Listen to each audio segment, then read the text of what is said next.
So this is, we're going to talk a little bit about the Go programming language, the fastest growing, highest paying programming language in America. You're in the right class. And your normal instructor, this is normally a C++ class, which it still is, but Brian's not here. So Go is part of the C family, and it's the fastest growing, highest paying programming language in America. And the reason it's the fastest growing, highest paying programming language in America is because it was created by geniuses. And so why did they create a new programming language? Why was a new programming language created? And it was created because in 2005, 2006, well, basically Google looked around at all of the programming languages that were out there, and none of them were meeting Google's needs.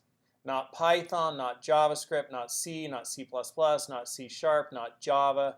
Nothing was meeting Google's needs. Google needed a different programming language. Google, the best software engineering firm to have ever existed in the history of humanity, in my humble opinion. They said none of the current programming languages are meeting our needs. Let's create a new one. And they started working on this project 2006, 2007, and they enlisted the help of Rob Pike, Ken Thompson, and Robert Gressmer, luminaries in computer science, some of the brightest minds working in computer science today, because these guys are geniuses. And they led the project. There's a whole team. And Rob Pike, Ken Thompson, and Robert Gressmer, they helped create, between all three of them, the C programming language, the Unix operating system, and UTF-8, which is the world's most popular encoding scheme. So basically these gentlemen laid the foundation of computer science.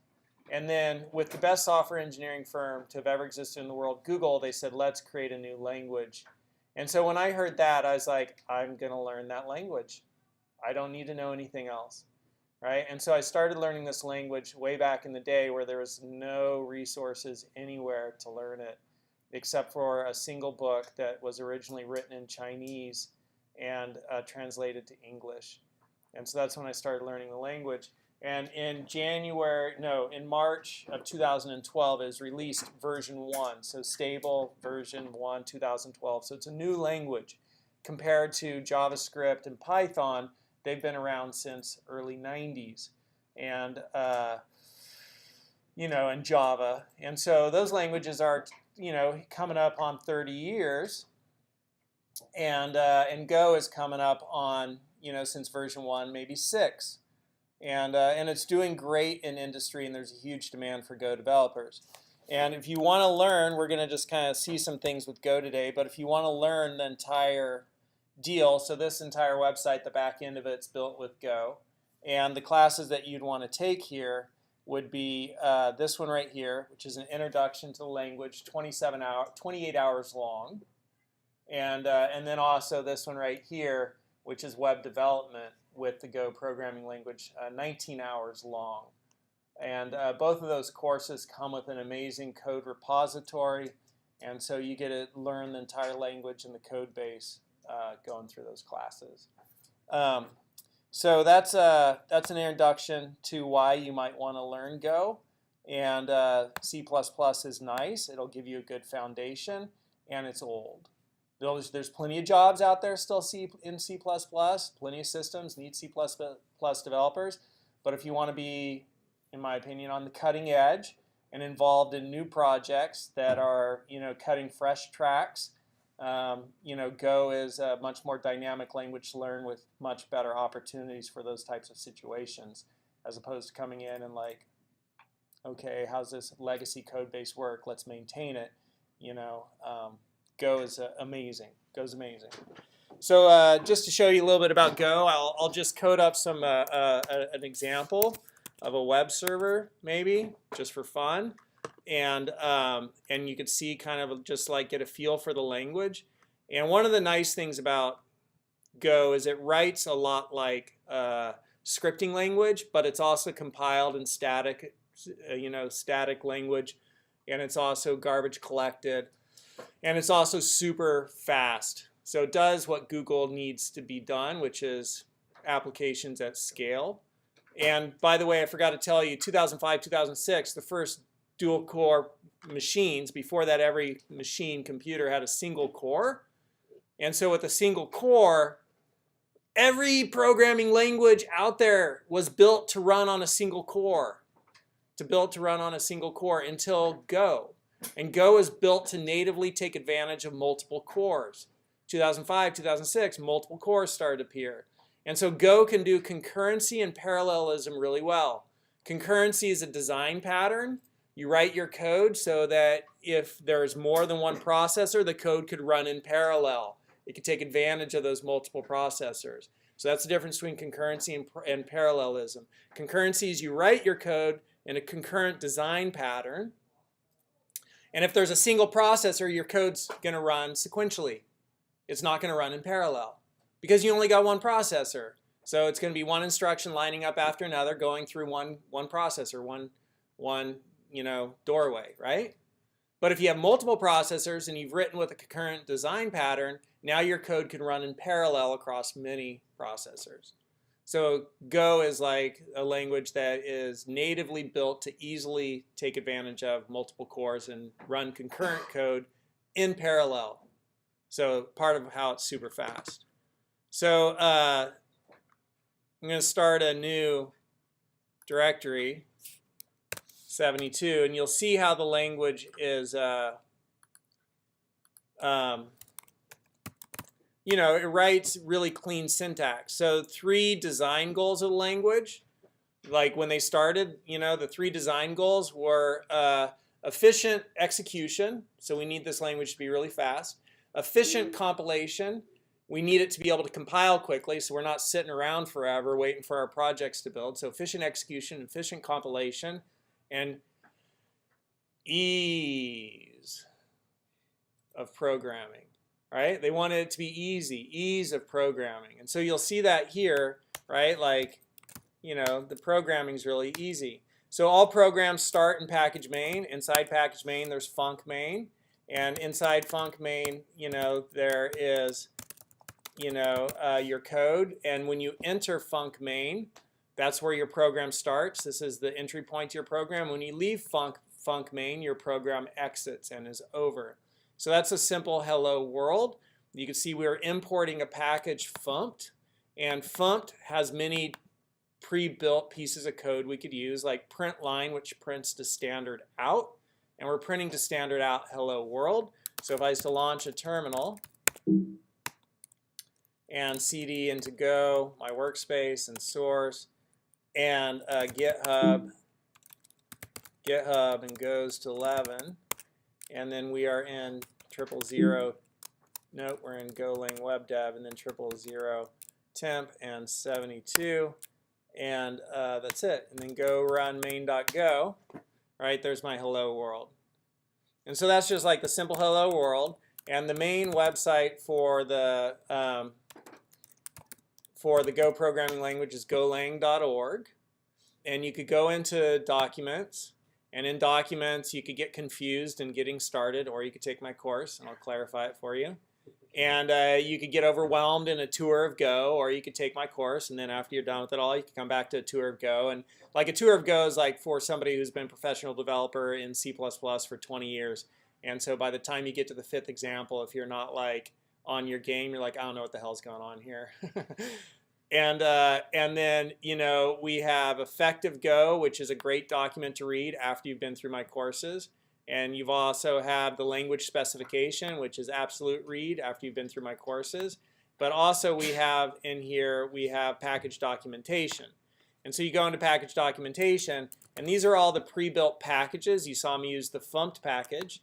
And the funct package has format printing, like in C programming languages. So that's where I came down here to the index,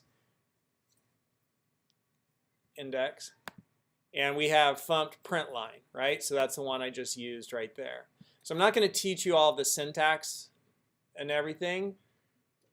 You'll see all that in the course, but I'll just give you a little bit of a flavor of the language, and then I'll show you structs and pointers, since some people are confused with that.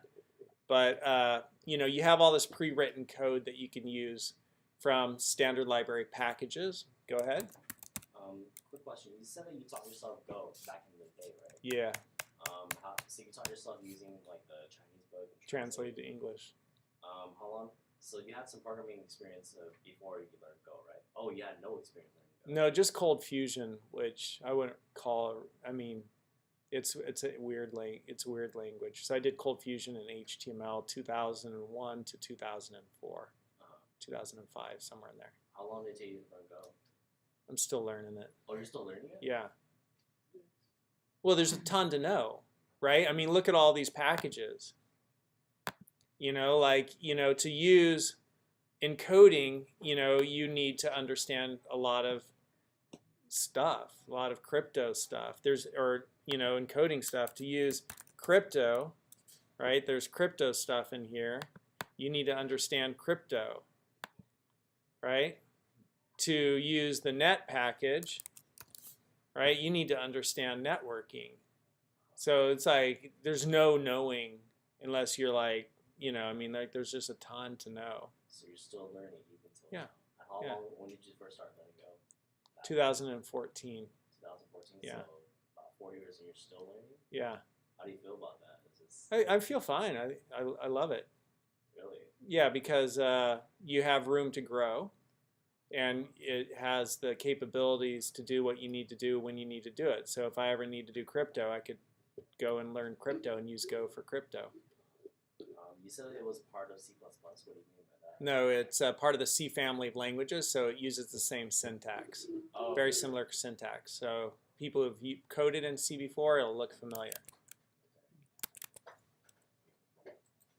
Okay, so that's Hello World, and that's packages, and there's, you know, the standard library of packages, and then there's also third-party packages. So you know, we saw Golang.org, which is the main website of the Go programming language, where you could download and install Go, so you could run Go on your machine. We saw all the documentation, and there's the standard library packages. But you could also go to godoc.org, and at godoc.org, which is a website somebody else built, we have the Fumped package here too. So it's open source, so they've just put all the packages here. I like the way it's formatted here better. But you know, there's also third-party packages at godoc.org, so you could come in here and you could find, you know, other packages that other people have written, and you could use that pre-written code, you know. So that's the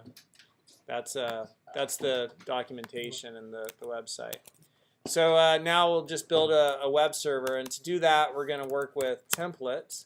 And so init will set up your program, initialize your program, and I'm going to create a variable, and my variable, I'll call it TPL, and it's going to be a pointer. So, and it'll be this is the type. And so from package template, multiple choices, HTML. From package template, we have type template. So, you know, I'm just saying this is a variable of this type, just as if I'd said var x int. You know, the variable x is going to store values of type int, right? And so I'm saying here the variable TPL is going to store values of type template, a pointer to a template from package template.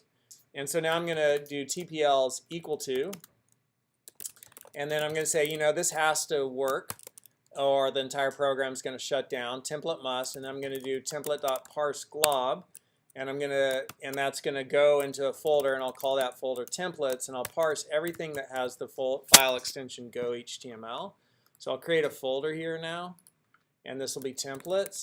And then inside templates, I could create some web pages. And so I'll do like index.go HTML. So, you know, like PHP, it's .php, ASP is .asp, right? This one, it can be anything you want, but Go HTML is customary. So I'll create a web page, and we'll call this one home. And then we'll create another web page, and we'll call this one about. And so we'll change this to about. And then in each of these, we'll do like an H1, and this one will be home, and then we'll do an anchor, and we'll say, hey, I want to go to about, I want to go to home, and so this will go to home, and I want to go to about, and we'll call this one index. Okay, I don't know, index, about, and then we'll copy that and we'll put that onto our about page also. Yeah, except we'll call this about. So we have those 2 pages, pretty identical, except one says home, one says about. And so this will now look in the templates folder right here, and it'll parse all of the files it finds in there with the extension .go.html. And that means it's going to read through them and put them into memory, and they'll be ready to use. And then this has to happen or the program shuts down. It'll store all that into the value TPL, which is storing all my templates. And then down here, I'm going to start a web server. So I'm going to do listen and serve. I'm going to tell it to listen on port 8080. And I'm going to use something called the default serve mux. And then I'm going to create some routes. And I'm going to do handle func. And handle func is going to let me set a pattern and then a function to handle that. And so my pattern will be, there's home. And I'll just put foo here. And then here, this one will be bar, just for naming. And we'll do that as about. And now I'm going to create those funcs. And so it's func foo. And it needs a certain signature. And that's the signature. And then I'm going to write. I'm going to take my template, and I'm going to execute my template. I'm going to execute that as my response. And the template that I want to execute is going to be index.go.html. And so you can see here my variable TPL, which stores all my templates. One of the methods attached to it is execute template. So I'm going to execute a template. I'm going to execute it and write it to W, which is my response for my web server. And this is the file I'm going to do it. I'm not going to pass in any data. And then here I will have bar. And bar is for about, so I'll execute my about template. And I think that's it. And so I'll launch that.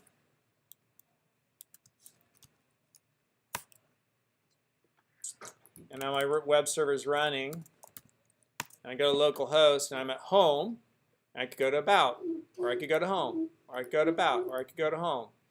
And it's like, that's pretty awesome. This is offline. Yeah, this is just locally, serving locally. And if I needed to serve assets, so like let's say on one of my things here I have an image. So let me just get a folder for like assets.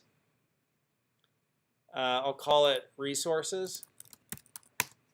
And in here I will get my picture of a dog. And then right here I'm going to do image. And the image that I want to show up here is that dog. And so that dog is toby.jpeg. And that's going to be in /. So from the root of my website, I want to go into, I'll call this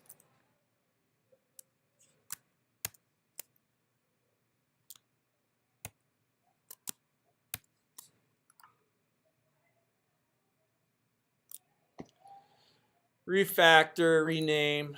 I'll call this assets. And this one here, I'll call resources. So I'm going to go into a folder resources and look for toby.jpg. Well, you can see this folder is called assets. And there's one last thing, which is a little bit complicated. And that last thing is I need HTTP handle. And handle takes a pattern and a handler. And so the pattern I'm going to put in is going to be that file is going to ask for this at resources, right? So I'm going to do resources. So anything at resources and on down the line, which is what that last / means, it's going to handle this request. And then I need another handler here, and I need HTTP strip prefix, and then HTTP strip prefix, and the prefix I want to strip is resources, and then strip prefix needs a handler, and I'm going to do HTTP file server, and it needs http.dir, and that dir is going to be ./assets. And so that's a pretty wonky line, and it takes a while to understand it. But basically, it's saying, hey, I'm going to serve files. I'm going to have a file server, and I'm going to serve everything that's in the assets folder right there. So anything that's in here gets served. CSS, JavaScript, images, anything in there gets served. That's what that says. Turn that, that's all servable. You could serve anything in that directory. Well, I'm requesting at resources. Let me just split this horizontally and bring this down. I'm requesting resources. So this request comes in. Hey, I've got something at resources/TobyJPEG, right? And so this handles that. It says, great, I handle any requests at resources. And then strip prefix says, but we're going to strip off that. So it strips this off. And so what we're left with now from the request from the client to the server is /TobyJPEG, right? And now we're going to go to file server, and in ./assets, we're going to find /TobyJPEG. So that's kind of what that line says. So now if we restart our server, we'll see if I made any logic errors.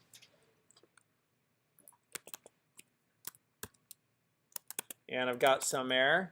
So I just have to sit there and look at it for a second to see what I did wrong and compare it to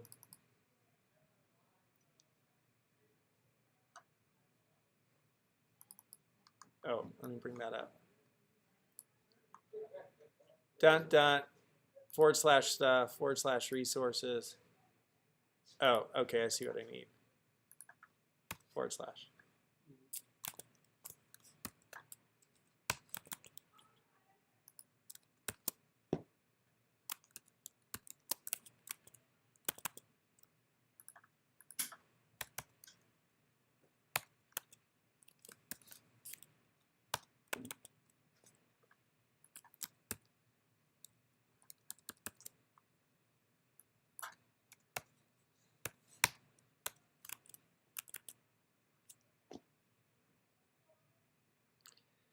RESOURCES,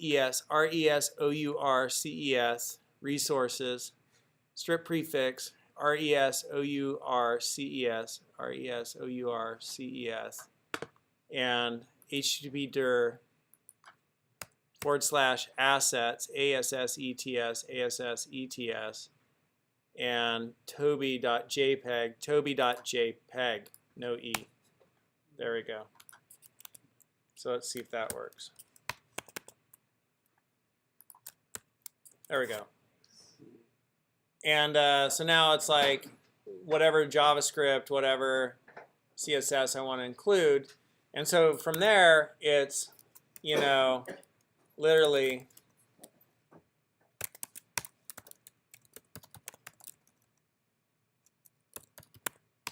just a little CSS, and you're serving this.